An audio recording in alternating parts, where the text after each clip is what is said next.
And again with another episode of the Iron Man Podcast, episode 553 with Mr. The Beer Juice, actually, for his first time. I met him on Toasty with the Mosty 6ix9ine, one of her shows she was doing, and then she accidentally sent me the Twitter profile of someone else. So I thought when I was setting up a one-on-one, I was setting up one-on-one with you. Turns out I set up one-on-one with someone else who, wasn't really ready for the whole podcasting conversation game, actually. So that was an interesting day. Let's just say that. I missed that. Was that nice and awkward? Oh, that was terrible. Full-blown trash, actually. I got to go back and watch that. Oh, no, no one can. I deleted that. That is not be on my computer. No! Oh, man. But how you been doing, man? Doing all right. Just keeping busy doing my thing. Yeah, trying not to let work be a pain in the ass. Okay. So, as everyone should know, if you ever come back for, second, third appearances, because as people know, when people come back for like more than one appearance, there's different dynamics in people's lives that have changed. There are a lot of stuff that changes. Let's just start with your origin story out the way. So, God, how was your life growing up, man? Weird. Where to begin? Jesus. I'll put it this way. I remember hitting 20 and I was like, holy shit, I got to do this 3 more times. Yeah, so okay, I grew up in the woods, kind of. In one of the rural counties of New Jersey. The only red one. Sussex County. And up there's just a whole bunch of strange. Putting it in perspective, it is, or was rather, one of the last places in the Northeast there was an active chapter of the KKK. My first year at County College, people put a swastika in the fields. There's weird stuff up there, to say the very least. But I grew up around a lot of veterans and do-it-yourselfer guys, 2A people and all that kinds of thing. But in my time being up there, growing up, God, I could tell stories for days. I was always going to cities or around cities. So I've got this weird hybrid thing going on where, I don't know, I got the city savvy as well as the redneck in me. Yeah, I'm a goddamn hillbilly no matter how much I try not to be. But shit. No, for real though. I'm like, it's just some of the shit that comes out of my mouth every once in a while. But I come up with like old sayings you would have heard like your grandma say. I was grew up near the Joe Kubert School of Cartooning and illustration, and I had been around there since I was 10. I basically was either going to be a roofer, something else, or a comic book artist growing up. And I went to the school when I got older. I went and did fine art so I could be classically trained first. And then graduated there. I was published before I finished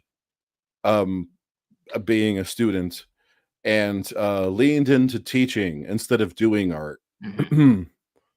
And I've had a lot of industry connections that I've lost touch with over the years, but there was a point when I was on a first name basis with a handful of people inside the industry. As far as like comic books or like movies, television, animation? Comic books primarily. Okay. So you wanted to be a comic book artist for your career, so to speak, at a certain point in your life? Yeah, I discovered, getting more involved in the business of comics. I was much happier being in the role of an editor as opposed to an artist. Oh, okay. Yeah. It's something crazy, man, that a lot of people don't understand this when it comes to comics, is like the actual business portion is harder to do in a weird sense in the art portion, because marketing your work to people that actually want to buy it is much more harder than necessarily just like, how would I kind of say it? It's weird to really point out for people, because they're gonna be like, well, isn't the art the most important thing? Well, yeah, obviously, but the problem with that is more like, if you don't have Yeah. a business side of it, like there are gonna be Right. people out there that are not gonna be interested in your art. Like it's a whole new different world when you go from like the art phase versus like the business portion of it. It's like when a kid grows up and he understands, oh, this is why my dad might have been gone so Right. long making money, because you have to make money to pay bills. And it's a weird thing. And then like comic people, I'm pretty sure you've seen on Twitter, they'll be a little mad. They'll be like, well, you shouldn't sacrifice money for like the creativity part of it. But then I always think to myself, it's like,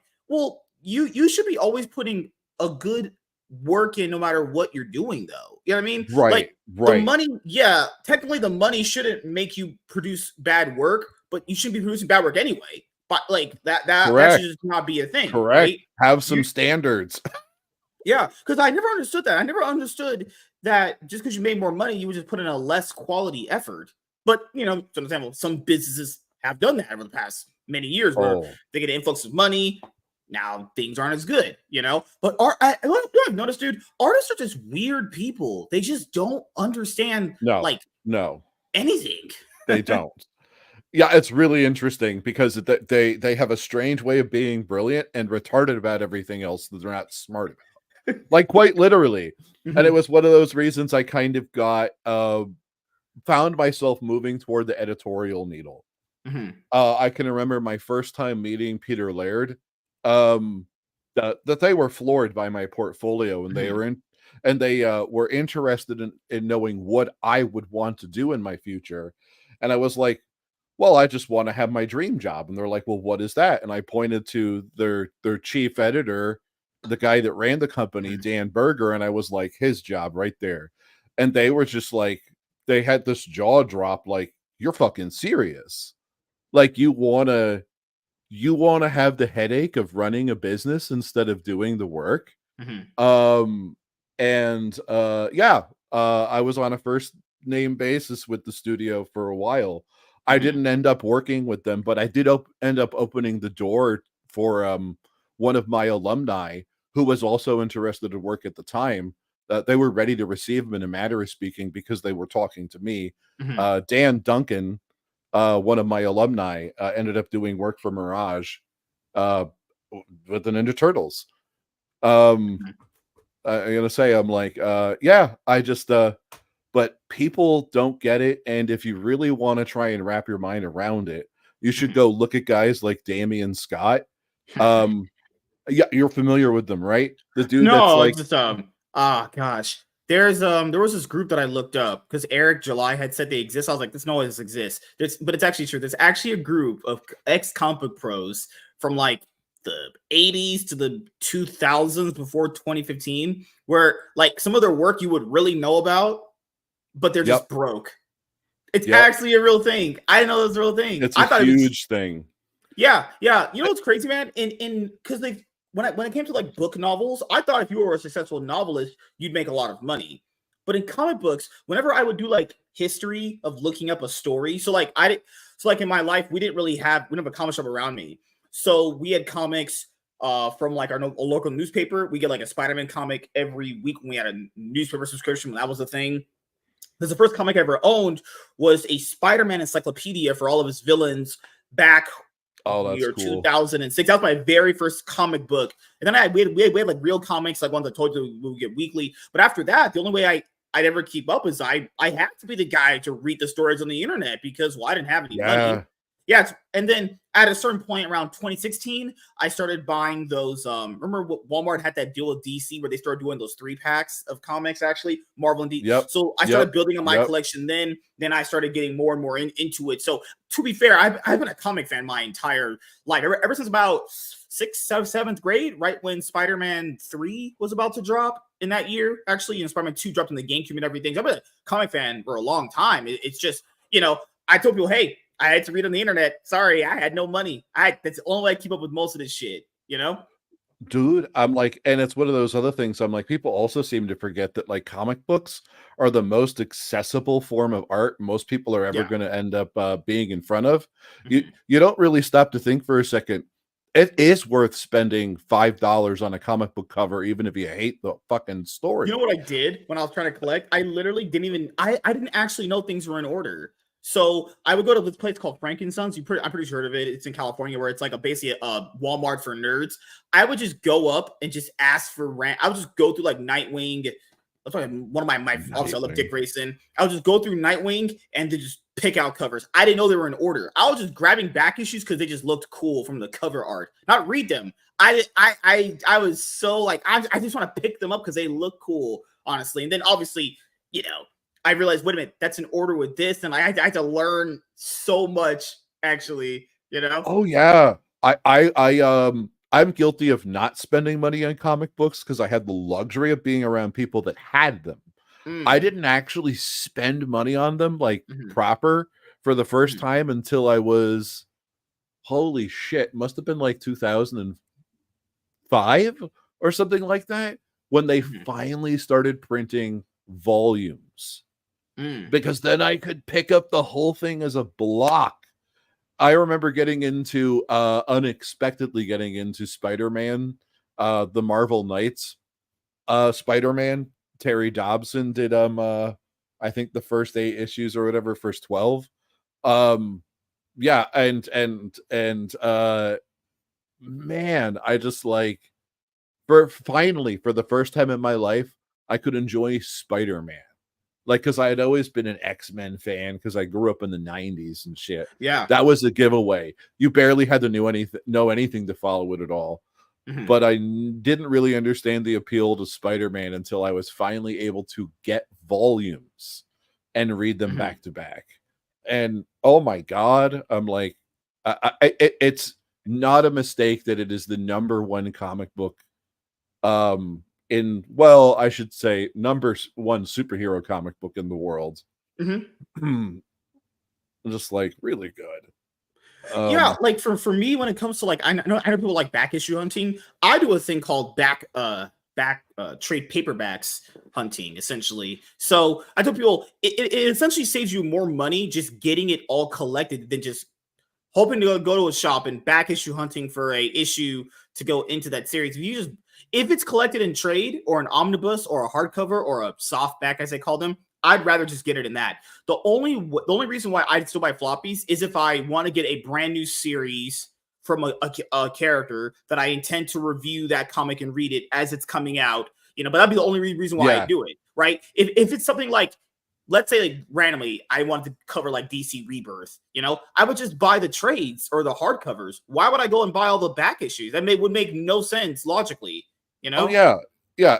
Unless you're just interested in collecting, which Yeah, I and guess there are is what people that that comes they'll down to. literally just buy comics now or even before just for variant covers. Not even read the books. That's how bad the industry's gotten. People have gotten to the point now. Most people just buying shit for variant covers. They're not even opening the product. No, no, and a lot of that started in the '90s when like Mhm, what is it when Stan Lee threw the fucking Marvel mhm, company into bankruptcy over overproducing Flash, like just Flash Bang for the fucking company. You could get like fucking high top sneakers with Wolverine on them for God knows what reason. You know what I mean? But yeah, there's something that happened in the late '90s that shifted the industry toward fan service to people that aren't their fans. I don't know how to describe that. And it was really weird because at the same time, you had Jim Lee over at Image producing a real comic book because of all that, really exploiting that hole in the industry by delivering a fucking superhero like Spawn, like or the Wildcats. And then Top Cow came along. I'm like, it's really weird how that all shook out. One of my buddies is the penciler for Fathom right now, and you start to think about how that got its start, and it's because Marvel and DC let everyone fall through the cracks without having any real stories, just creating tons of fucking artwork that you know didn't mean shit because they didn't have a story behind it. Because you mentioned the 90s, you were around when Image first came into play. Oh yeah. Yeah.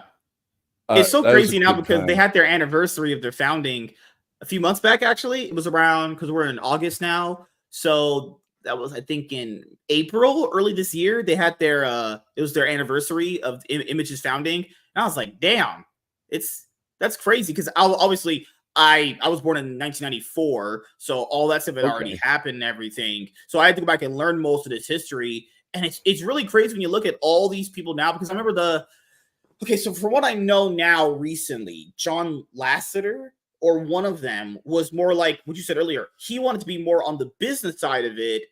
And the other guy was more like, no, but we gotta like hire some really cool people. We gotta create some cool stuff. People need to understand this. Both need to be a thing. Both have to be able to Yeah. coexist. But if you're not able to sell the products and get them out on time, the other guy is right. All that matters is getting some out on time. Because remember, if you go, people can just look at Image Comics documentaries. This is a common thing most will even say to you. They were late. Shit was coming out massively late. Like, forget the writing. The books were coming out late, which means like stores weren't getting the products, and that caused a lot of business issues. Obviously, it was just random guys who were not.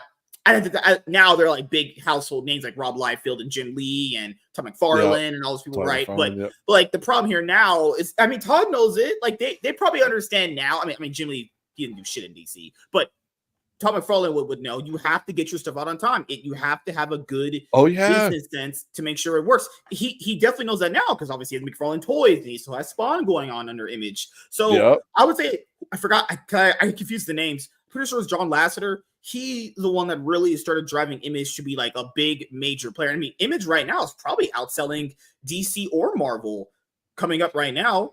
You know, they've had some banger titles like Spawn's been out. Spawn's doing well selling. Jeff Johns has Ghost Machine. Obviously, they have Radiant Black. What's the image you have? Also, not Ghost Machine. You have Geiger. You have Rook Exodus. You have Redco. There's just so much stuff they're doing, honestly. You know. And then what sucks is they're gonna lose Mark Millar because Mark Millar left Image to go. He's gonna start producing his stuff under Dark Horse. I don't think that's a bad idea. I don't think I've really bought that much Dark Horse comic book stuff actually. Now that I think about it. Yeah, I gotta think. Yeah, Dark Horse used to be cool, and I think like is it IDW or whatever is now what Dark Horse was. Ever since they got some contracts for doing full volumes of artwork, just like Dark Horse used to do. Like I can remember that was some of my first comic books too. Was I remember reading Dark Horse like Alien. The Alien series. Yeah, because they were big for Star Wars and Alien. Yeah. Star Wars. Yeah, I was just like, you're learning about a universe that isn't explained to you in a really fucking awesome way. And that is just so fantastic. And now IDW is doing that. Like they did a whole run on Ninja Turtles reimagining that. And they did, what else have they done recently? I'm like, I can't remember off the top of my head, but they're looking really good these days. Yeah, because IDW, the only titles they have that people buy is Sonic the Hedgehog. And I have no idea how much money they're probably going into debt trying to keep that title and Teenage Mutant Ninja Turtles. Because coming up right now, I think in October, they're going to do another hardcover for Sonic the Hedgehog for their new series that they're running for Sonic. It's been going on since like 2022 for the first 3 volumes. TMNT is going to have a crossover with Naruto. They had a recent restart with Jason Aaron, you know, the guy that did the run with Thor, where Thor is the girl. Oh, good old Jason Aaron. God, man. You know what the industry's devolved into? Having a few big name people that were basically like B-listers getting their name in the door. Now they're the head guys. Jason Aaron now is going to be doing Superman for DC's All In initiative. Mark Waid's been, even he's a piece of shit himself. Mark Waid's been writing on everything. Mark Waid's been recently writing on Doctor Strange. He had Shazam. He's doing Absolute Power. He has World's Finest. He's going to be doing Justice League. He's gonna be on Action Comics. Eventually, after Gail Simone's little run there, like that's what happens. That's why books don't really sell as much now. I think that's a big problem too. They have no big name players. Like obviously, Jason Aaron and Mark Waid, despite Mark Waid being a complete weirdo, dumb fuck, with his actual opinions, they themselves are decent names, but they're not an actual draw, like an actual like I buy this book for that person. You know? No, like, and I don't know how you get people interested in it again. I really don't. I mean, like, because if you stop consider, like, yeah, there's the business side of all this. Whoever's managing the business is I guess the delivery mechanism for that product, Which would be the third party people, which is your distributors. Yeah, but Yeah. you know, that's just it. If there's no demand for the product, how the hell do you make it? You know Yeah, what I because mean? recently, did you hear about the story in Colorado for their comic book scene? They said the sales dropped. I even have a video coming out about it. I even read it. The article is like 30-40% down in sales. That's terrible. Like I Yeah, really don't know. And that's just for Colorado. I mean, imagine if it's for bigger states like this one, California or Texas or New York. Like people don't understand. I love comics. I really do. I even have my own comic based YouTube channel. I love this stuff. I love buying comics for my free time. I love reading them. I love reviewing them. But you can love something and not have your head in the sand and ignore blatant, obvious red flags going on. Because if you go on Twitter and tons say, of them. "Hey, I think the comic industry is not doing so well," but it's doing so well in these sales numbers. Even though most of those, first of all, are manga, which doesn't count for us. That's actually another company Yeah, keeping us afloat. Dogman's, you could kind of count that as us. That is kind of comics, but that's crazy that Dogman is more popular than Batman, Superman, X-Men, Spider-Man, Justice League. Just keep in mind, Dogman is more popular and more preferred to be read than Batman. That's crazy. yeah, no. I mean, like, you have to remember, like, your audience is always shifting. Like, True. eh, Mhm. like that's something you'll never be able to change. But it's kind of like imagine trying to sell a kid on James Bond in 2024. You couldn't. Yeah. You really couldn't. It'd be I'm like, yeah, not because there's impossible. anything wrong with the character, but Mhm. because they wouldn't even know where to pick up being Yeah. entertained Mhm. by the character because they've been stretched out so long that it's like, I guess we got to come up with a new spy character or some Mhm. shit. Like, this is where I think Eric July has the right idea, but I think his execution is off. Um, because yeah, again, I don't know how you create the demand for the product. And that's the biggest challenge I think the industry faces. Who's going to want to Mhm. go to a store, pick up the thing so they can touch it, and then take it home with them after they look at it? And at what price point? You know what I mean? I'm like, you know, I think it's one of the reasons if you start to actually look at the inner workings of the industry, Archie Comics, whether or not people like it, has actually been one of the most profitable comic book companies through its Been around entire for a long history. time. They've been doing pretty well. They've always done pretty well. Yeah, they It's still improve stuff. always Yeah. maintained profitability because they know having a cap on like the G rated section of the market, Mhm. any parent can pick up a comic book and give it to their kid without worrying about what's in it. Easy barrier to entry. Um, Yeah, yeah. yeah, Also, they don't release that many titles a month. They maybe release like maybe 2 titles, if that, a month. So you factor in how much yeah, money you're saving just on only releasing 2 titles a month. That's that people are saying Valiant Comics, who was at one point ran by Jim Shooter. Valiant Comics only produces 1 title a month at this point now. One. that's it. That's Jeez. bad. I'm like, man, but I just but yeah, accessibility. I'm like, you know, Mhm, people seem to forget Archie's a fine example of how to address the market without trying to create demand. They basically curtailed themselves to it. mhm, They understand they have a product that has no barrier to entry, and they've decided to put it in grocery stores, in mhm. Walmarts, in Targets. You can buy your Archie Digest right there, and it's on the shitty, like super shitty, like newsprint paper. Mhm. Um, but why does it matter? Like, the kid is not deeply invested in the quality of the artwork. Yeah, They're yeah. interested in having a visual story.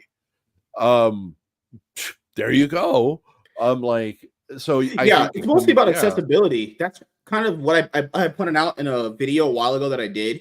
If comics are not accessible, as far as like I can see them and I can just go and grab it and pay for it, that's going to be a problem because then that means you have to discover them through various different ways. And if they want to make money, if you want people to not read them online, you have to be able to put them in front of people's faces. Because the only comics that I've seen do that is when Tom McFarlane, I don't know if you know if he does this, he has this whole page puncher thing where he has a comic in a toy in one box. It's like $10. You see him at Walmart constantly. He has a really good idea for doing that. But keep in mind, guys, that's not a bad idea. It's actually a really great idea. That can't keep the comic industry afloat. You know what I'm saying? Like he himself can't do that. You know, although it's a great idea and that is accessible, but like that's not much. Yeah, it's a brilliant idea for. I'm gonna say it's a brilliant idea for increasing the value of your product, as it were. You have to imagine to start with, if you got a nice action figure, assume if you get a nice action figure with the origin story in the form of a comic book with it. Yeah. It goes from being worth, I don't know, $10 to $25 immediately. You know what I mean? Especially if it's a comic that can only be, given to you through buying the action figure. It's a certain kind of novelty that makes it worth your investment, first of all. And secondly, increases the accessibility the consumer has to the character. If you had an origin comic book of Batman, as it were, and you remade what he looked like, and he was cool as shit to little kids, you could just go buy. Imagine if you could just go buy a Batman action figure, and your kid knows about Batman now, right? Instead of trying to find the right fucking comic book. Oh my god! Like you are in fact solving the problem. It was the artwork that Jim Lee drew, where he was standing on the gargoyles for Batman Hush, because they rolled out with Flash, Batman, a Black Adam. At the time, Black Adam's movie was coming out, so obviously they do a little special comic for him. And then they had Superman, Flash, Superman, Batman, and Black Adam. Nice stuff to roll out. You have Black Adam, who was currently have a movie coming out, so you capitalize on that. Flash had a movie coming out very much later on, capitalizes on that. And then you also have Batman and Superman. Obviously, you'd have those if you have DC characters coming out. But it's in Marvel, I don't really know what they've been doing, because DC, remember back, I think if you went to your local Walmart or Targets a while ago, remember how DC had those like 100-page giant books?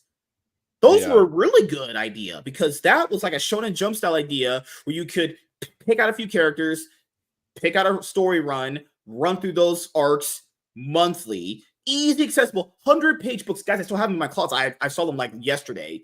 Great idea. It's what Shonen Jump did. How accessible is that? $10, 100 pages, 5 characters to follow month to month. That's a great idea. They stopped it. Yeah. Because they need to understand it's not really even about the money sometimes. The accessibility of having that much content out there is going to draw people in. Yeah, you do want to make sure you make money, but sometimes taking a loss up front to know you're going to make more money on the back end, it's not a bad idea. DC did a Shonen Jump style thing, and they just canceled it for no reason whatsoever, because I think they were like, I forgot the actual reason they did it, but it didn't make any sense. Like, do you know how much accessibility people may have had just experiencing comics right then and there that they never knew existed? You know? Oh, you're 100% right. But as far as I could tell, one of the biggest reasons, at least from the talent that I've been able to listen to, is writers couldn't keep up. They just couldn't keep up. For whatever reason, American writers, I don't know what it is. Maybe they got their head too far up their ass. They couldn't keep up. Which I thought was really kind of weird. Like, because I'm putting it in perspective, I'm like, I can think of some dude who could give you like a page a day for the rest of his fucking life and then some, that we're friends with over on the channel. And I mean, he's got a ridiculous thing, but I bet you money, kind of like, if you did it, it'd be kind of like reinventing what was the fucking comic book, Axe Policeman or something, whatever the fuck it was, where the dude actually had a 5-year-old, his 5-year-old brother write a comic book and he illustrated it or whatever. Oh my god. That's the kind of thing that kind of blows my mind. Like, people are entertained by absurdity. It blows my mind that some writers have such a hard time continuing to push forward with a regular schedule, though. As someone that actually does his own fake news article twice a week, like, yeah, I gotta say that's the other thing I'm doing on my own now. The Mhm. Petroglyph Press. I'm just interested in having it like creating. Okay, so basically during COVID, I was frustrated to discover the what was it? The Weekly World News wasn't in existence anymore. It was in existence, but in name only kind of thing. And it's still going, but poorly. And if Mhm. you aren't, are you familiar with the Weekly World News? No, no. Oh, it's this crappy black and white newspaper that used to get printed every week on Saturdays. It'd Mhm. show up in wherever. And for like $5 or whatever it is, you could pick it up and read ridiculous news stories about like how Oh, Sasquatch it's kind of like is the Inquirer for New York, right? no, but completely absurd. So like Okay. it would be like Sasquatch having an affair with the president's wife. Oh, okay. Yeah. Um aliens abducting vampires and like what like just absolute nonsense. Mhm. And I always got such a huge kick out of it, and I just decided like, hey, I'm going to go and do it myself. You know what I mean? If someone's not going to do it, someone should. I don't care if I make money. I don't want to make money. I just want to make something people can enjoy, because I frankly always looked forward to being able to read news that was fake, a fantasy, and entertaining at that. Um, and that's what I'm doing now. Um, besides running a pet store and other things. You run a pet store. Um, Oh, okay. So you right. you groom them as far as like you trim their hair and you clip their nails and stuff like that, right? We have grooming there. No, I'm Okay. like so me and my partner over here, we opened a business together, Okay. a pet supply store. So high quality food, all that kinds What of made you want stuff. to do that? Did you think that pets weren't being taken care of by their owners or the products in the market weren't taking care of them in a good way? Well, I had always done retail from the Okay. age I was 14 all the way to whenever now, as a side job, if not full time, because it was always easy for me to handle anyway and keep under wraps while I did other work. So I had the experience of managing a store, being an inventory supervisor and a specialist, all these other things. Um, my partner here got laid off from her job as a marketing director. And she's like, what do I do now? I don't really want to look for another job. I'm tired of working from other people. And I was like, well, why don't you just open your own business? She's like, I can't just do that. And I'm like, well, I've done it twice. Like, I'll help you open your own business. And she's like, are you serious? And I'm like, yeah, you want to run a store, right? You've always wanted to have a pet store, because she loves dogs. She's really into the animal nutrition and all that kinds of stuff. So we went ahead and did it, kind of thing. And going on a decade now. And yeah, I kind of came into it half-heartedly because I was more interested in being my own boss, having my own business, the Mhm. entrepreneurial shit. And she had never done the entrepreneurial thing before. And so I guess like I'm the support there, not the other way around, technically speaking. Mhm. Um and it's been an interesting 10 years. like um um yeah. So that is the full-time thing I do. So you That's have animals yourself, right? right. In the store I have a pet parrot that I keep there. You have a parrot. Um oh yeah. At home we have two cats and a dog. Okay. Um Why more cats than yeah. dogs? You just like cats more? I mean, I would tell, pussy's great. No, I well, that's just it. They're all her animals except my parrot. Oh, okay. Um She lets you keep kind the of thing. parrot. Not she gets the dogs and the cat. Yeah, I'm not particularly passionate about having animals. I'm the kind of Yeah. guy that likes to be able to just get up out of my seat and be gone for the weekend.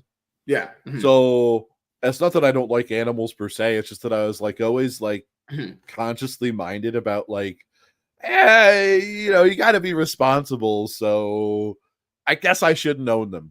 You know what I mean? Um, yeah. I'm gonna say I'm like, yeah, that's more about me. Like I'm gonna say, because I could go on comic books forever. I'm like, but we're trying to do who the fuck is this guy moment. Uh, I gotta say, I'm like, other than that, right now, the things I'm keeping up with on the side are podcasting like this. Specifically, Klaus Newhouse dragged me into the Mhm. Atomic Shaman Sweat Lodge. So I have a bit of a background as a professor, and I've actually assisted some research. Um, and he's one of the guys that went to the Hubert School with me. That's how we know each other. Um, and he started his own podcast. He's into the supernatural stuff and crazy things. And he invited me in because he could never find a co-host that was reliable. He also needed a co-host that was able to do some kind of I guess production or contribution to the cast so that it could stretch itself up for the time span he needed it to 2 hours. Um, so every other week I get a strange research project to do and talk about on the cast. Um, and it is always something very different from the next thing.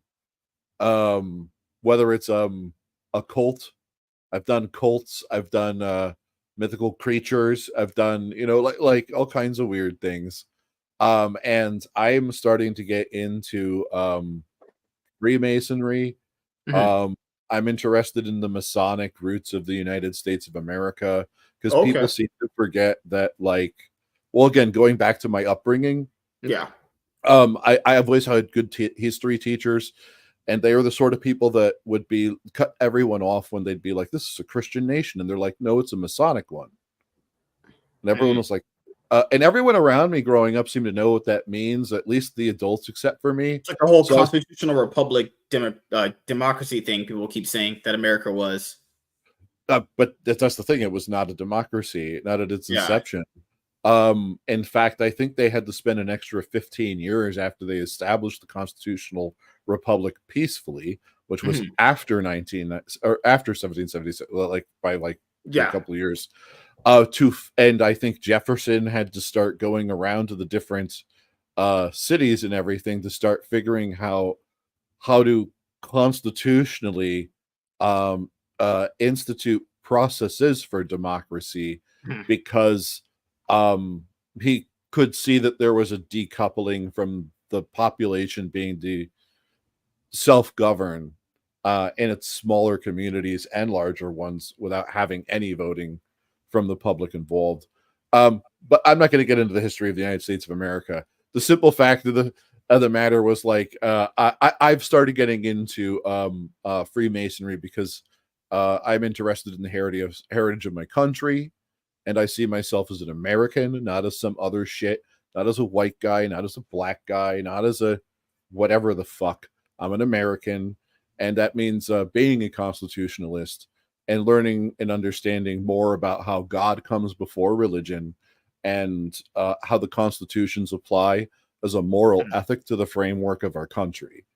Um, so I can get into all sorts of things that direction too with the weird spiritual shit in different religions. Oh No, my god. I wanted to ask you since you're married. This is your only marriage you've been in, right? I'm not married. Okay, so you never been married at all, have you? We're gaming the system so we don't have to pay more taxes as business owners. Good. Yeah, I got no problem with that. Fuck taxes. Taxes are I pay trash. rent even Yeah, though we live in the same place kind of that's like thing. calling me a black guy. You know. Right? Yeah, Ugh. yeah. Oh So man. I ask you, why do you think like relationships have basically gone down the toilet these last decades? Actually. Uh well, there's the short answer and the long answer. I think the short answer is men and women have been Hmm. driven to compete against each other ever since women's suffrage. Um, the long answer Hmm. is going to be, um, oh my God, where to begin with all this? Um, by our very nature, men and women are meant to complement each other in their roles. Hmm. All things being equal, it's very important to remember that a Mhm. glass of water is equal to a glass of dirt. All right, which is equal to a glass of fill in the blank, fill in the blank, fill in Mhm. the blank. People fundamentally misunderstand equality. And I think we have a very serious problem with the haves and have-nots historically, Mhm. um, in particular after Mhm. the Civil War.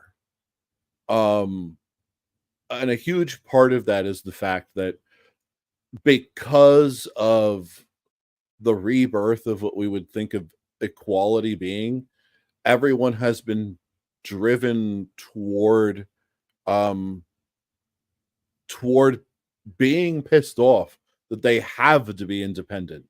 Independence is not a choice anymore. You know, if you start to consider the fact that with an institution like slavery existing, the option to not be responsible for yourself exists.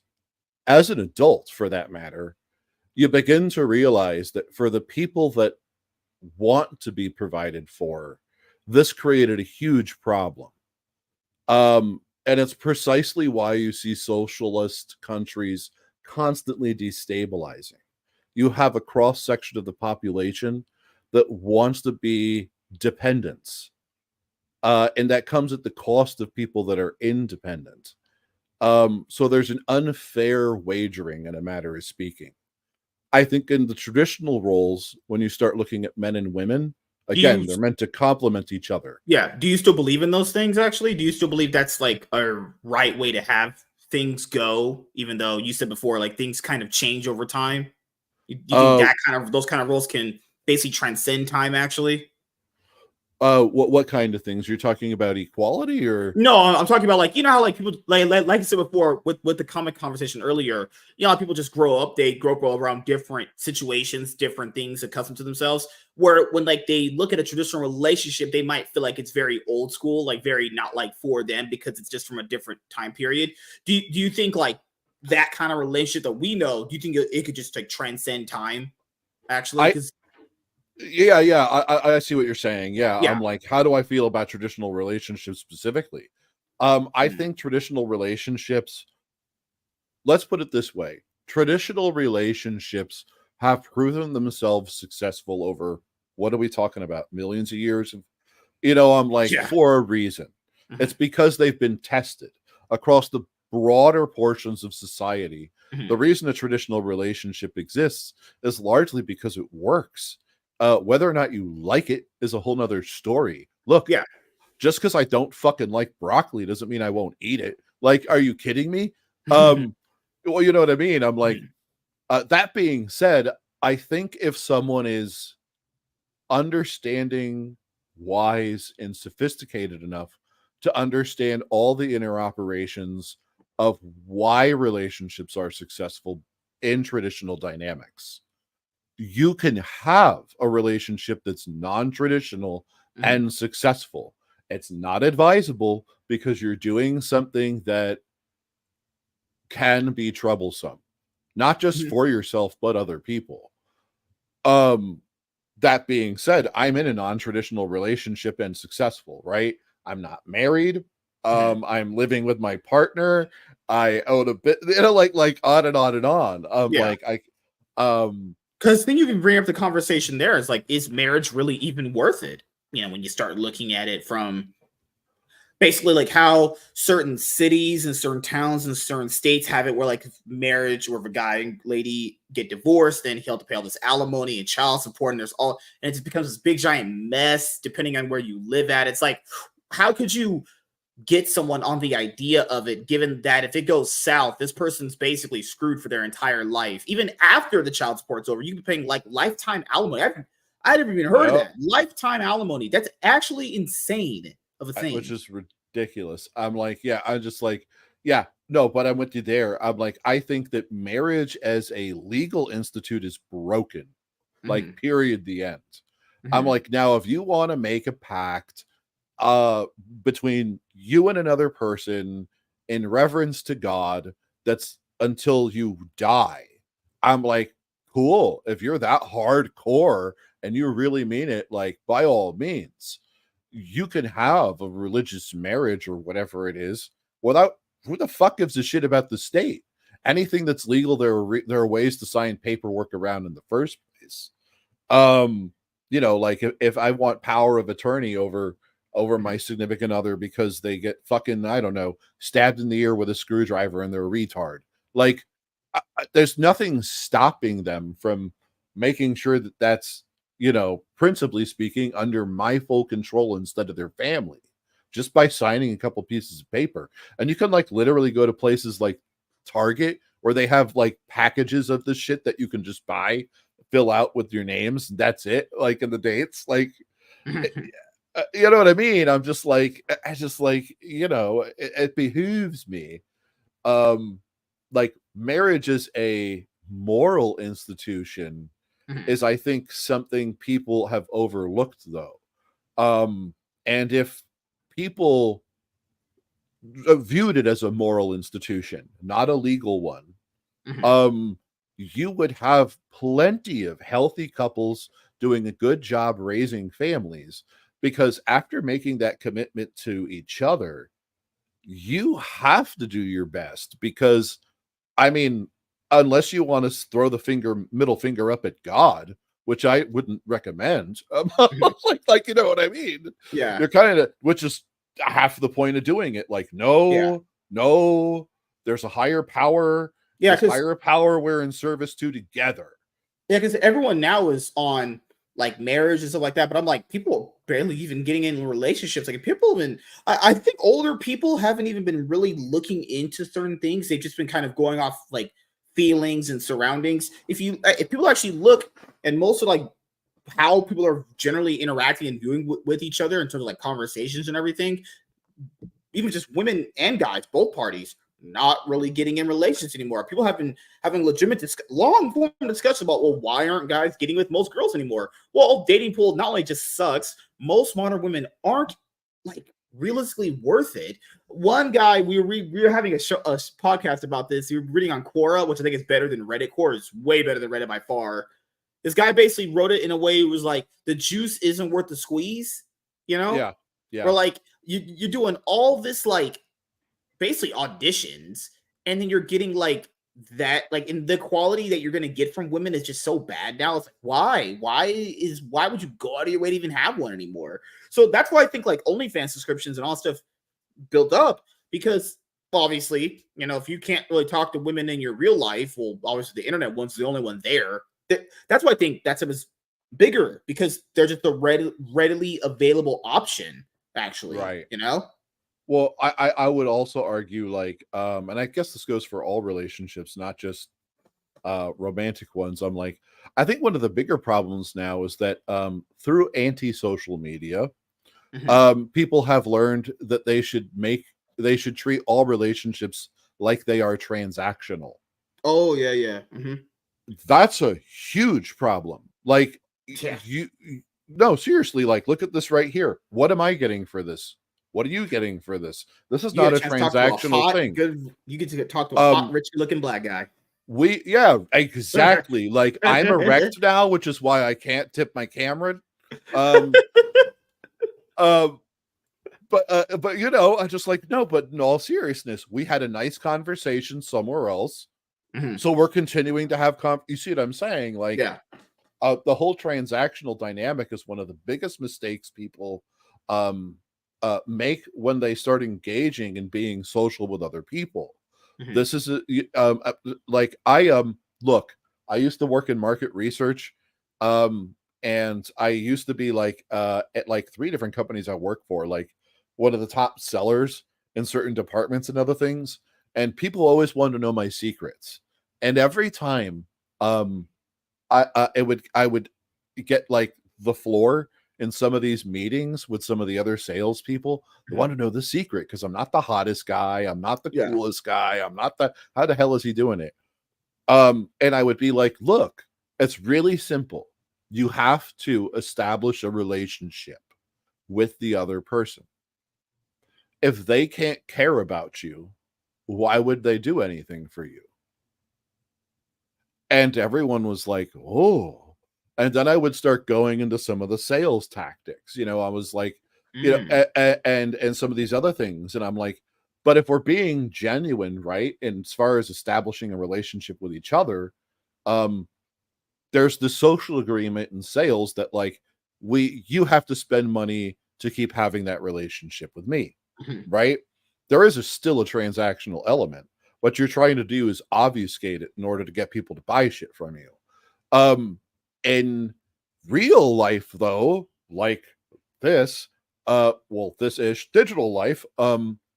uh, if you're invested in having a transactional relationship and expecting it to grow or be positive, I hate to break it to you. It's not going to go very far and it's not going to be very good. Period.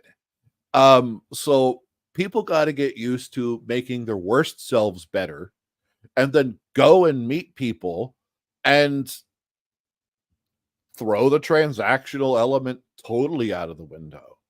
I think you do that and you start resolving a lot of the problems people have concerning, let's say, baggage, Yeah. because everyone has it. Um, and they need to move past it. You need to break the cycle or whatever the fuck you want to call it. Relationship shit 101 on. But Also, I yeah, think I another mean, good thing people need to develop is synergy and chemistry. yep. You look at some of the thing, like I guess you could say you look at some relationships that end. It's like those people that had no chemistry or synergy whatsoever. Actually, and I'm someone where like I prefer if like potential partner has their own hobbies. I have my own hobbies. Do things together is Yes. fine. Like still treat yourself like you have your own lives while you're in a relationship. Give yourself that breathing room. But Yep. you should probably have genuine chemistry with someone if you're gonna be with them long term because this is someone you're trying to be with long term. Most people don't have good chemistry. It's something that I learned while playing League of Mhm. Legends. They're playing like anything that's more than a one man game. Is if you don't have good chemistry with people that you're around, it just fucking falls apart so far. Oh Like no. I learned that getting into some professional gaming younger. And I'll put it this way. I was I think my win rate in the game I was playing was something like 83%. mhm. You know what my K to D was? I was like 1 in 14 or some shit like that. And everyone was like, "What?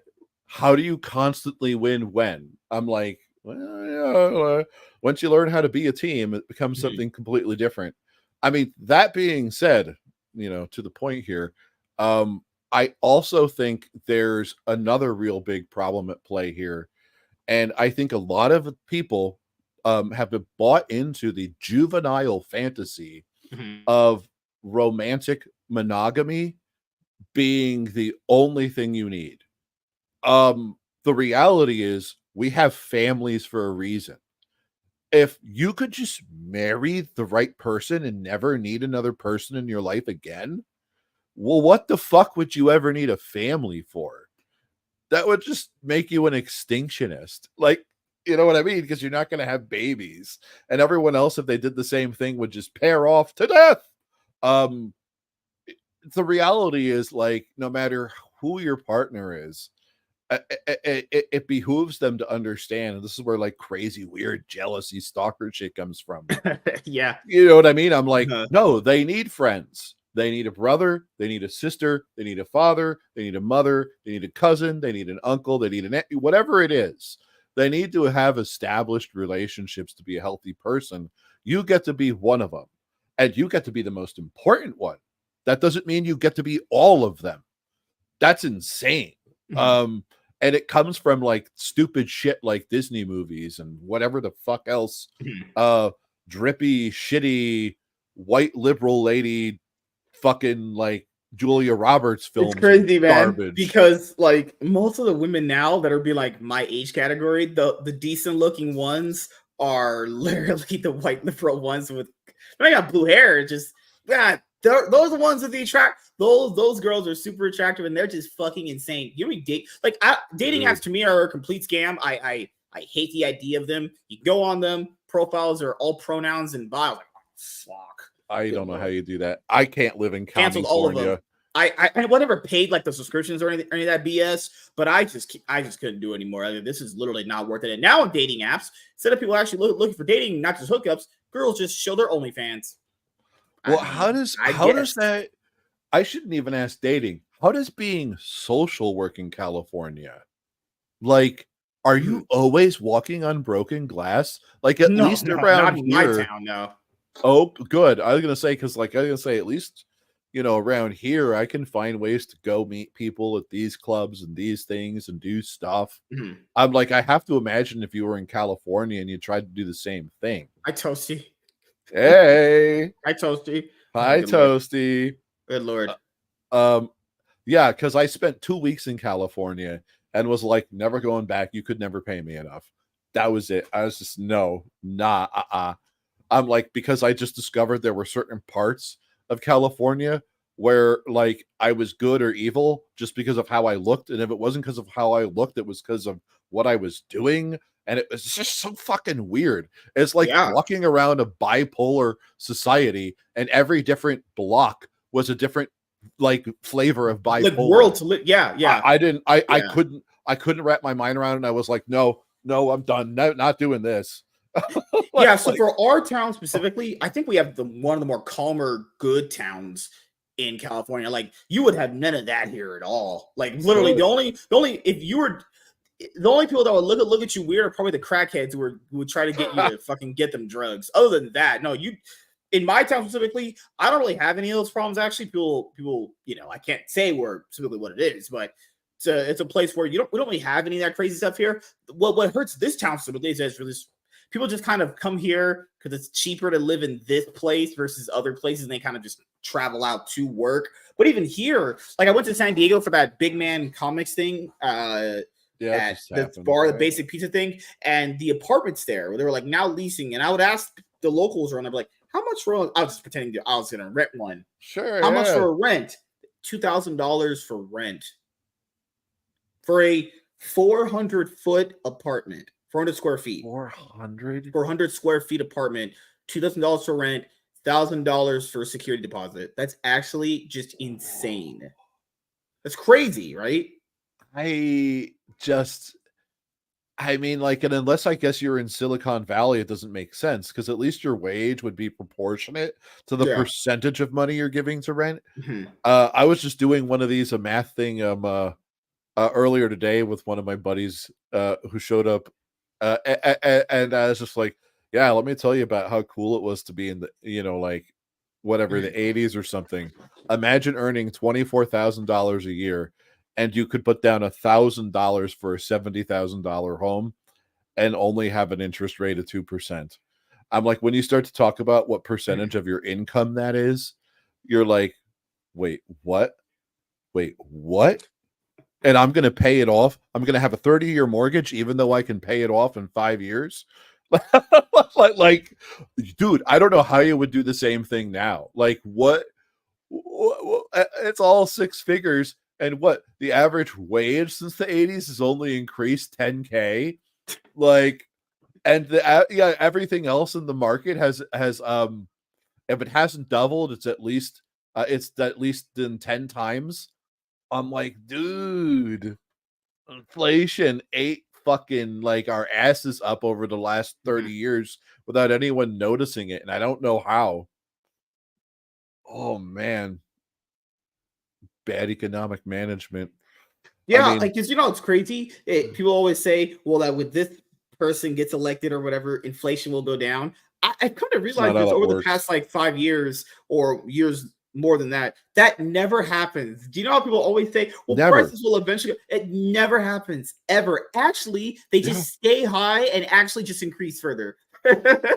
Oh yeah, that's right. And if you start getting into the like real economics behind inflation, you're just like, why do we pay taxes?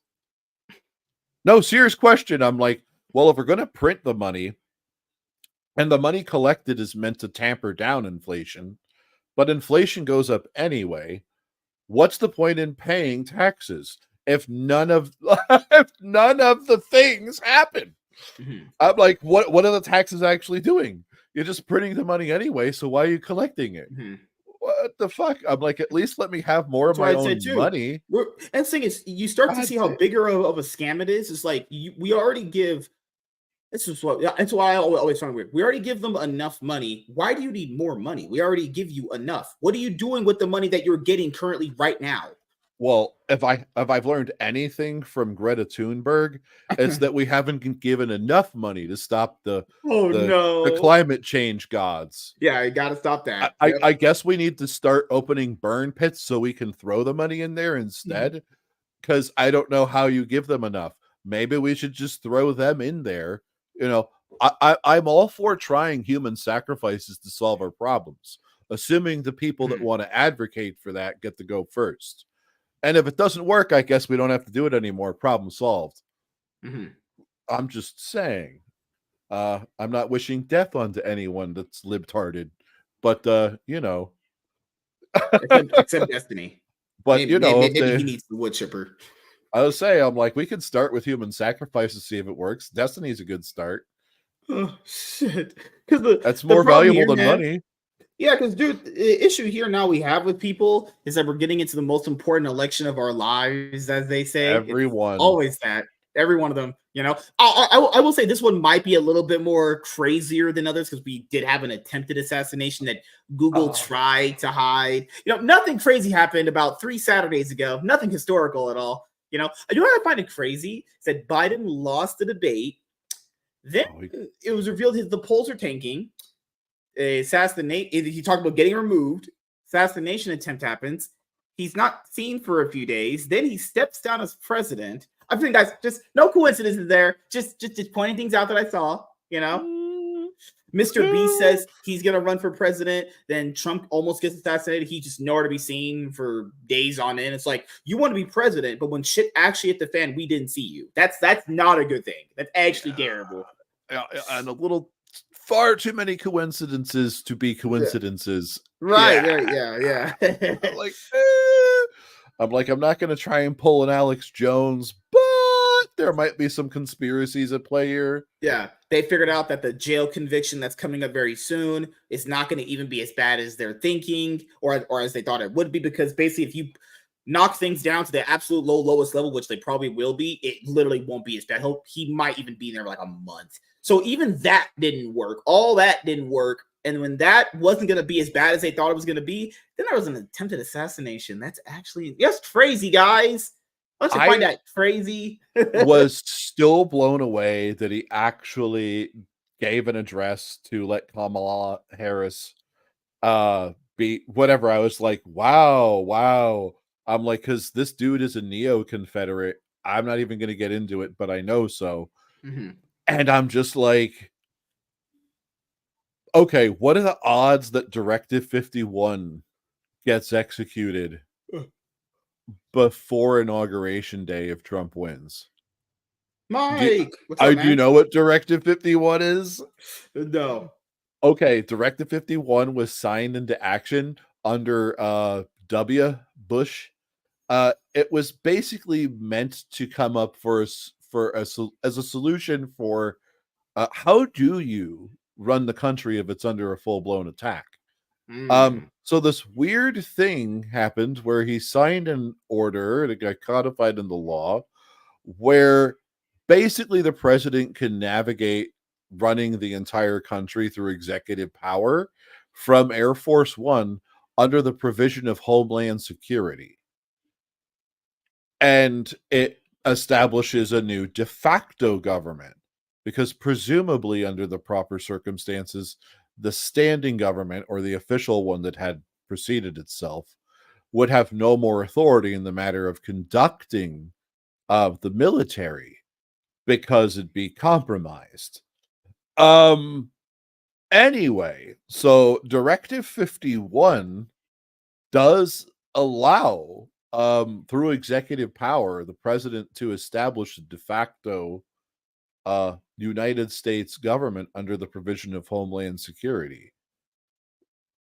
And you would do it if the country's under attack. If they're calling this guy Hitler and it's the end of our country if he wins, if they believe what they're saying, wouldn't this mean that Biden has to execute Directive 51 Oh, if yeah, he kept you saying. loses?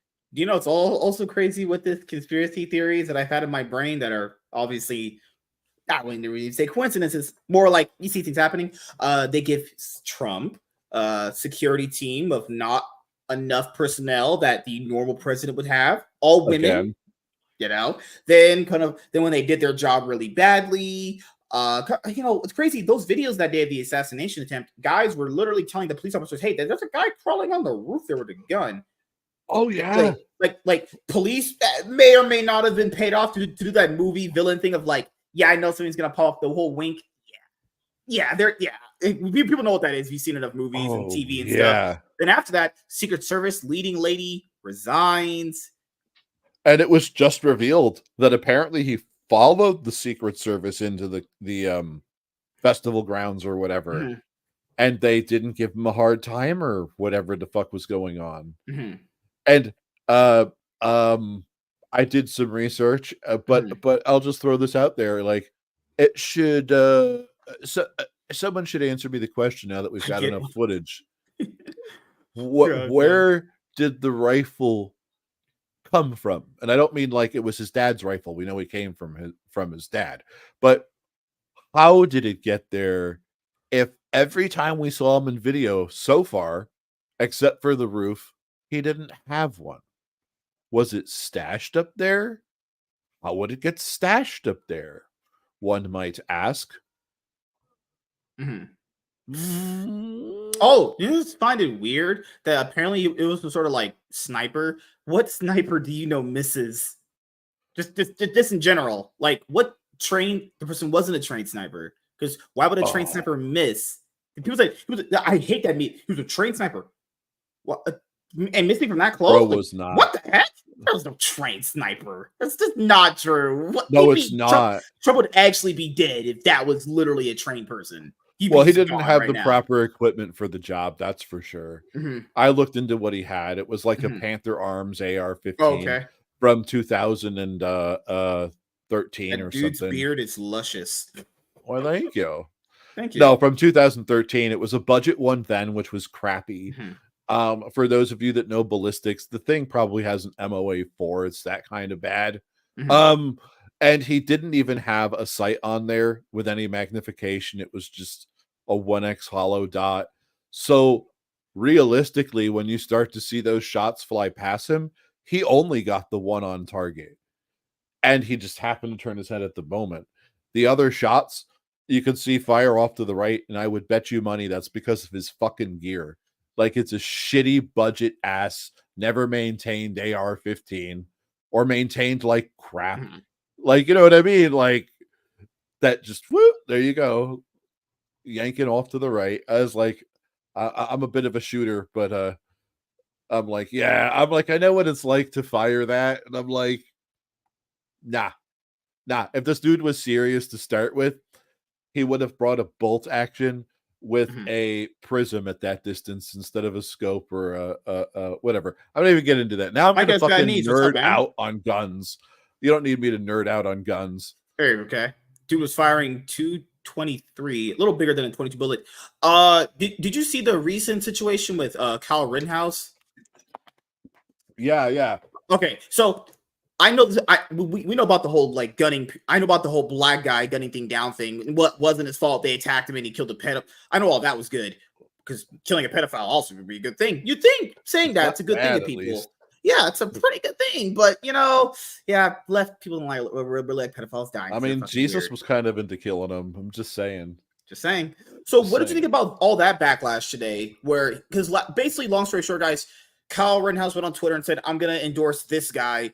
To be fair, I mean, completely honest, it would matter anyway because Trump and Kamala Harris would be beating this guy by massively by far anyway. God, so him endorsing that guy wouldn't really matter anyway, but I could see it from the perspective of like, that's a wasted vote. Like, why are you wasting your vote on a guy that has really no skin in the game when it comes to the political race? Also, the Trump crowd really backed Kyle Rittenhouse. He was the previous Trump supporter. And then basically, long story short, he made a tweet today that basically he's kind of going to be back. He talked to some people in the Trump camp, and then now he's going to be in that. It's like, what the hell's going on, people?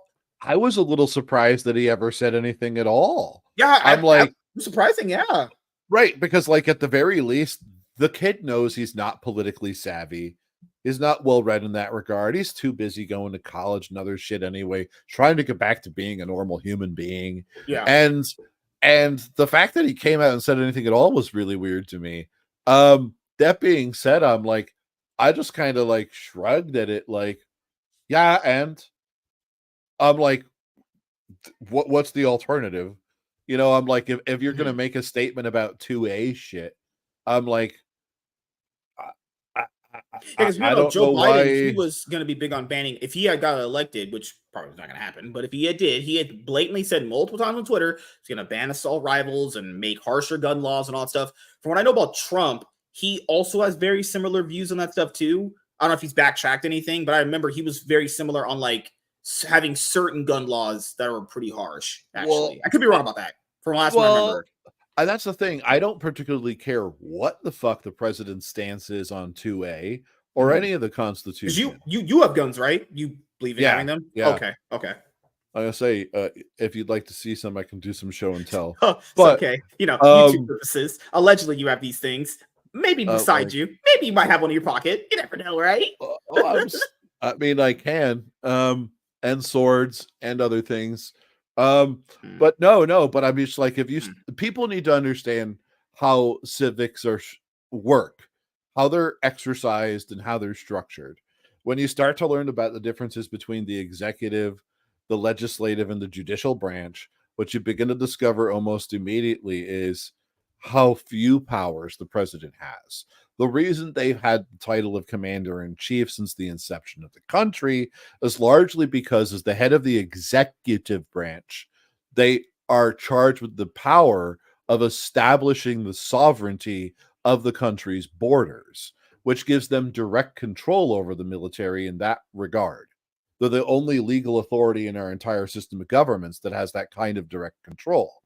Um, so when I start to hear what the fuck, I don't care. I'm like, first of all, the ATF is unconstitutional. If you wanted to go ahead and do something as per your executive power as the head of the executive branch, you could, by virtue of having taken the oath of the Constitution and having that sole responsibility of the country's sovereignty being laid before you, use the military to murder the crap out of the ATF because it's anti-constitutional. You'd be actually protected and well within your duties if you put that order before them. I don't know if people are going to be like, whoa, buddy, maybe we should put them in cuffs instead. Hopefully that's what people would do because they're not monsters. But government's proven to me that there's plenty of monsters about. I just don't give a shit what the fuck the president cares about the Constitution. As and in any regard other than upholding it, because they can't erode it. You would need to have either a convention of states or a greater majority, which is like 70% between um what is it, all three branches where parliamentary procedure resides. So the Senate, Congress, and the Supreme Court. Like, this is just not fucking happening. You're not changing the Constitution without a convention of states. Blech. I'm like, I don't know, but this is me being a geek, because totally I fine. know the weird like constitutional Dude, things. I just hate it when there's harsher gun laws on in certain places. When people, I just did a little bit of research into it, just not much, but I did a little bit into it. Most of that shit is gang related, like Yep. just gang violence. It's not like someone going to a shop like you and you do like shooting rounds and all that shit. It's literally gang violence. People getting guns through unethical, illegal means, and then using them in Mhm. ways that causes harm. It's not like people like yourself who just have them because they like them and want to protect themselves that just going out and just Yeah, doing those things. Yeah, you have your crazy people that have those mass shootings. That's obviously a sure. certain case, but the thing is, how do you crack down on that? How do you crack down on the gang related gun violence? You know, because if they already acquired the guns through on legal means, well, then how are they Right. getting those guns through on legal means? It's obviously drug dealings and all that other stuff. It's like it's just so bad, man. Oh, it's so fucking bad. Well, I'll ask this. What purpose does the law serve Mhm. if it doesn't result in what people want from it. Yeah, but that Just yeah, basic question. yeah, because that's the thing with that kind of law with that they're trying to put on guns is that like if the average person is thinking that someone like us, if we carried one, is doing the crime, but we're not. Like, then how do you kind of police this other part of it? That's the real question. It's like you're in this like kind of really can't do anything situation though. And if you do it, if you say anything, it's like, well, black people kind of cause a lot of gun violence. Racist, you're a bigot, problems, you know? I'm gonna say I wouldn't even go that far. Yeah. I'm just like, oh, degenerates, dickheads, shitbags, douche nozzles, and everything else. That's your problem. The AR in AR-15 does not stand for assault rifle. Fun fact. I did not know that. Stands for Armalite. Assault rifles are already illegal. People are just dumb enough to think they aren't. Yeah, wrong. I hate to tell you, but constitutions precede the writ of law. There's no such thing as an illegal gun in the United States, or weapon for that matter, which is precisely why guys like Lockheed Martin need to fucking engineer all of the munitions for the military, exercise and practice with them so that the military can use them confidently. In the United States, the innovation for mass destruction and violence belongs solely in the hands of the citizenship because of the way our country is structured as a constitutional republic. Also, do you think I'd be better with the bow and arrow? Hey, don't overlook a bow and arrow. There's a lot of things it can do that people. Okay, let's put this in perspective. I don't know how familiar you are with the things like that are in the Geneva Convention as they relate directly to war. Mm-hmm. The only reason you don't see crossbows is largely because of the Geneva Convention. During World War II, which is the last time they were actually used, you have to remember what makes it so useful is that you can actually engineer a payload onto a missile and strike something. Meaning, if you know how to volley or lob it, you can do massive fucking damage with an explosive yield. And just being hit with a crossbow causes enough trauma to kill a lot of people or make them pass out instantly. So relative to a actual bullet, it is technically more lethal. And because of the kind of suffering it causes if you survive, is one of the reasons it was made illegal in the use of practical warfare, because it was just seen as way too traumatic and gruesome to use. I just throwing cool facts out there. Yeah. Oh, I just want to ask you a few more things before we head out, because gotta get to my next my panel show that's on Fridays. Is first thing, do you have anything planned for 2024? You want to let the audience know about? Are you going to be starting like your own channel or anything, or any streaming, or are you just going to be just a guest on people's shows? I don't have anything firmly planned. I have things I would like to do. The only thing I might be close-ish to doing is having like my own little like chats with my buddy Jewy or something like that, because everyone seems to be really liking like theological, philosophical, and ethical discussions with me. What are you, Green Arrow? I don't know. I'm like, so I want to try and make room for those conversations to be recorded, because yeah, you know, the other things I'd like to do are just so far out there. It'd be cool if they happen, but I'm not even gonna bother. Other than that, being at the Atomic Shaman, visiting Toasty, and I guess coming over here now. Yeah, just let me know what panel shows you want to be on. I mean, the panel shows are Monday, Tuesday, Friday, Saturday. Yeah. All right. I was gonna say, yeah. We usually cover all the usual movies, TV stuff. There's gonna be nights where obviously have topics, and I record the topic on here, and then I clip it out for putting it out for a solo video. But if there's no news and it's a slow news week, we just have conversations like this, like I normally do with people. All I generally ask is someone just be yourself. Be cool. try to talk, don't be weird. It's usually the baseline stuff. Be fun, weird if you're gonna be weird. Yeah. Try to get along with other people.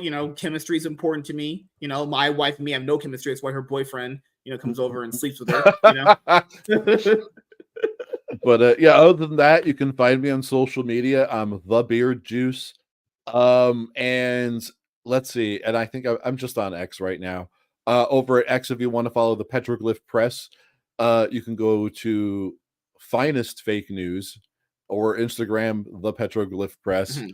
Every Wednesday and Saturday, I put out a new article. Yeah, that's all I got for me. Unless go check out Toasty, go check out the Atomic Shaman Sweat Lodge. Those are the other two things I guess I'm fronting. And watch more of this, for God's sake. Where's the donations, by the way? What's with the stingy audience? I don't have donations yet. I have to get monetized for that. But God damn it. We are 7 subscribers away from hitting 1,000. So, we're almost close to that. 7 subs away from hitting 1,000. And that is going to be a day where I'm going to do backflips and get butt naked on stream. No, I'm just kidding. If people don't know, fun fact for me, I had a bigger channel before. I was popular in Yu-Gi-Oh! And then my bigger channel got axed because of hate speech and bullshit like that. So I ended up rebranding this channel, which is a channel just for like League of Legends content, to my main channel. And then, when I finally dedicated time to this channel, the subscribers came in. So I made another channel, like I told you earlier, for comics. There's going to be one for Yu-Gi-Oh! And there's going to be one for something else I haven't revealed yet till I do the channel update video. So yeah, we got a lot of stuff planned for you guys. Mike says, I've lived long enough to see where I'm saying on X means something totally different. Yeah, that's weird. Yeah, it's like right?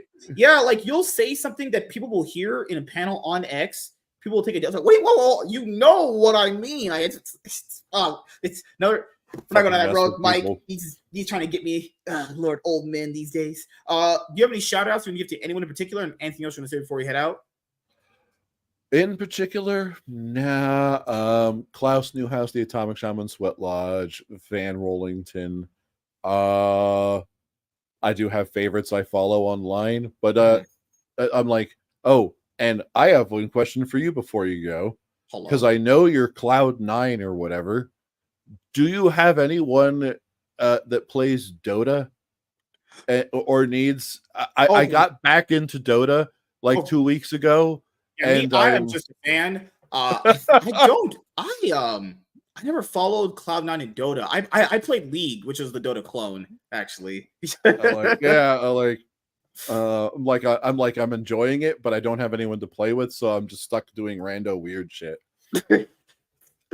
Well, one day when I pick up anything else outside of League and doing content creation, then maybe I won't be a complete shut-in who just sits at his computer all day doing podcasts. Well, or you're doing a good job. I can't believe this is 500. What? Yeah, it's crazy. This is not even my first podcast. I started doing this in 2020. Then I got rid of that show because it was just, you do your first thing ever when you want to do a big thing. It just came out so wrong. Then I did a show called the Nightwing Podcast, and then I had other podcasts for different niches. And then when I lost that big channel, I didn't really lose the Nightwing Podcast because I had already uploaded that show to podcasting platforms. So I still have those episodes. I still have access to them. But since that show was in a seasonal format, I was like, you know what? This is going to be the final time I restart. Add episode 1, like a Marvel variant, like a Marvel comic, back to number 1. We're going to keep doing it. We're not going to be like comics going back to number 1s. Don't do that. That's a bad idea. So, yeah, this show would have, like, if I want to do, like, a Yu-Gi-Oh! Centric episode, League is still different enough, so I'd still have League is separate. But this would be, like, one-on-ones like this, Yu-Gi-Oh!, Pokemon, whatever it might be, honestly, So, yeah, man, thank you to Beard Juice for coming on for his first time. For having me. Sure. You got to go to bed. He's getting old, actually. So you got to get some sleep, man. Me? Sleep. That's for losers. So, thank you guys for checking out this episode of the Iron Man Podcast, and we'll see you guys in the next one. Good night.